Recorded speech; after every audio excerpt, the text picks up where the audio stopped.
This is CNN Breaking News. Breaking news just into the CNN newsroom. Actor and comedian Bob Saget has died at the age of 65. Now, this news just breaking moments ago. CNN chief media correspondent Brian Stelter, CNN media analyst Bill Carter, and CNN entertainment reporter Chloe Milas. Brian, I want to start with you. You guys all join me right now. This is just kind of coming across the wire as we speak. Brian, I'll start with you. What do we know about this very famous comedian's death? Yes, very sad news from Orlando, Florida. The Orange County Sheriff's Office confirms that actor and comedian Bob Saget was found dead a few hours ago in an Orlando hotel room. The statement from the sheriff's office says deputies were called to the Ritz-Carlton Orlando in Grand Lakes, a call about an unresponsive man in a hotel room. The man was identified as Robert Saget, that's Bob Saget, and pronounced dead on scene. The authorities say there are no signs of foul play or drug use in this case. That's according to the detectives on the scene. We know, Phil, that Bob Saget had been on tour recently. He was on tour in Florida, performing for an audience that loved to see him on Saturday night. And then we know he was found dead in a hotel room this afternoon, Sunday afternoon, in Orlando. And Bill, you know, I think everybody obviously knows Bob Saget from Full House, but he had an expansive career that covered so much more than that. Kind of lay out who Bob Saget was. Well, he was kind of fascinating career, actually. He was a successful stand-up. He actually did a stint on the morning show on CBS for a while. And, of course, he did The Voice on How I Met Your Mother. He was the guy who was the host of America's Funniest Home Videos. He directed movies, and he had gone back to stand-up. And I have to say, I knew Bob a little bit. I interviewed him several times. He was in our documentary on the history of the sitcom. Terrifically engaging guy, very sweet guy. And it's really sad. I mean, I would never expected this. He just was so full of life, that guy. And I enjoyed talking to him a lot. I followed him on Twitter. I knew he was on tour. And he just was a guy who I think everybody found just appealing, an appealing personality. And Chloe, I think what's most fascinating is, you know, his cultural resonance over the course of the last decade or so, which went so far beyond. You know, Bill lays out his career, which is obviously expansive in and of itself. But you talk about his roles and appearances on Entourage. Like, he became the opposite of who he was on Full House in so many different appearances, which made it so hilarious in every sense of the way. Talk about kind of who he was, particularly in this kind of latter part of his career. Look, this is heartbreaking for so many of us, including myself, who grew up with Bob Saget, who was Danny Tanner, America's Dad. Yes, you are alluding to maybe his book he wrote, Dirty Dad. He played an extreme version of himself on HBO's Entourage.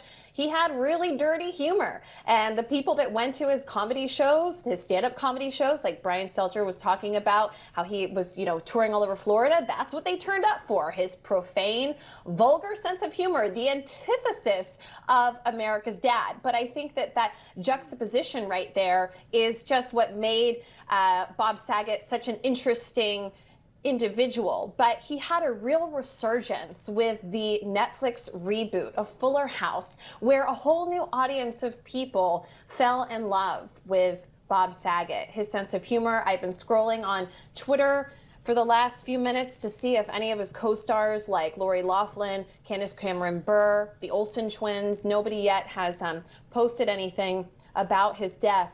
But again, you know, beloved by so many different types of people, so many different followers of fans that he had who knew him for different reasons, but loved him nonetheless. Yeah, and I think, Brian, that's always been the most interesting thing for me. You know, it's a tragic loss of an individual who kind of could play so many different roles in terms of who he was, but there was none more, I think, poignant to some degree than his role on Full House. It was a different time in TV. It was a different time in America, and he kind of represented almost the first family to some degree for a lot of people. I think that's absolutely true. Full House came on the air in 1987 and went on for 8 years and then continued on for many years thereafter in reruns and in syndication, et cetera. We don't have television shows like Full House anymore that appeal to tens of millions of people who all watch at the same time. And that created a type of success and fame for Bob Saget that is now incredibly, vanishingly rare in the entertainment world. You know, he was, as Chloe said, he was Danny Tanner. He was America's dad through the late 80s, through the 90s. And then later, he twisted on that fame. He was able to capitalize and take a turn in different direction later. But the Full House phenomenon was massive. And then later, later in the 90s, actually, that's not true. In the, I think, late 80s and throughout the 90s, he hosted America's Funniest Home Videos. Again, another staple of television that doesn't really exist in this environment anymore. It is a shell of its former self. But in the pre-YouTube era, America's Funniest Home Videos, a huge phenomenon. And that was really Bob Saget identified with it throughout the 90s. That is why so many people are hearing this news shocked tonight. He was only 65 years old, and as I mentioned, found dead in a hotel room in Orlando.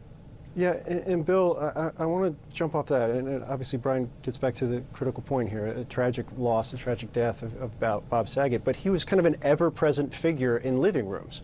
Whether it was Full House, whether it was Funniest Home Videos, he was always there, and you just don't see that anymore because of the way the medium has changed, because of the way television has changed. And I guess to the extent that you can crystallize what he was then and why that mattered so much, how would you do it? Well, I would do it this way. At his peak, he was starring in Full House, and America's children were watching that avidly. My children were watching it avidly. We all watched it together. Another phenomenon that doesn't happen. At the same time, he was on America's Funniest Home Videos. I don't know anyone else who has achieved this. Probably someone will come up with someone. But he had 2 top 10 shows that he was in at the same time. That is extraordinary and one of a kind of thing. And it just showed his versatility and his appeal. And you just can't imagine something like that happening again. It was so unique and special. And the thing about Bob was, he was not changed by it. I think he appreciated how special and lucky it was that he was an effective stand-up, and all of this happened to him. And he just took the ride. He enjoyed the ride. He reveled in the ride. And he was thoughtful about it. He was thoughtful about his role as a father that kids looked up to. And he talked about it very seriously, even though he was a comedian. I thought he was a guy who really wound up accidentally becoming enormously famous and really appreciated it. And he almost carried himself that way, which I think was probably part of his appeal. Chloe, you have your pulse on kind of the current cultural moment better than anybody I know or follow. What's Thank you. It's true. I would argue that's Brian. That's Brian Stelter. I've just been wanting to say this. So I interviewed Jeff Franklin, the creator of Full House, sometime during the pandemic, and we were talking about Full House was like Friends.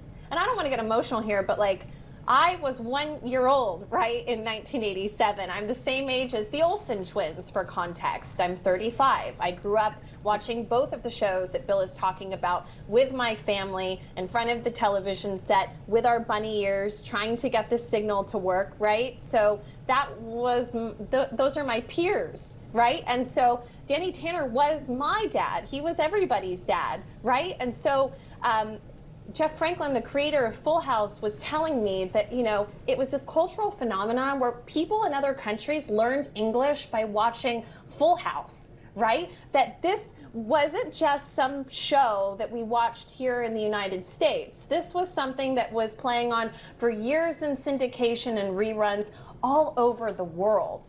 And I think that is why when people are going to find out about the news of Bob Saget, he's not just America's dad, he was the world's dad, right? And that might sound heavy, but it's really the truth. And so a lot of people are going to be deeply affected by this tragic loss at such an early age, and like Brian said, it's really important to point out that the authorities are saying that there's no foul play involved and no known drug use involved, right? So we're still waiting to get those details, But such a loss. And again, I'm just waiting to see what his co-stars are going to be saying, like John Stamos and others. Yeah, no question. To the extent he was ever present in our lives, he was certainly ever present in theirs. Chloe, Brian, Bill, thanks so much. We're going to continue to follow this breaking news, the death of Bob Saget. Stay with us.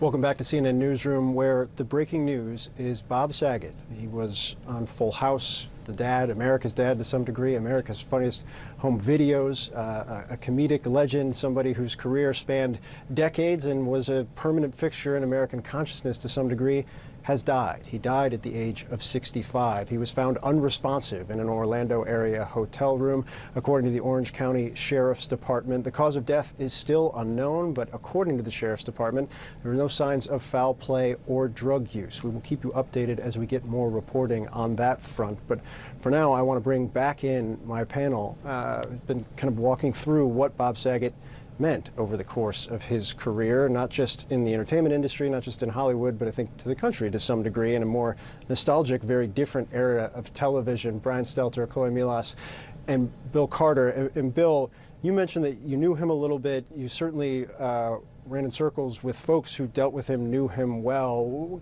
Explain how he was considered in terms of what kind of a person he was inside the industry, inside television.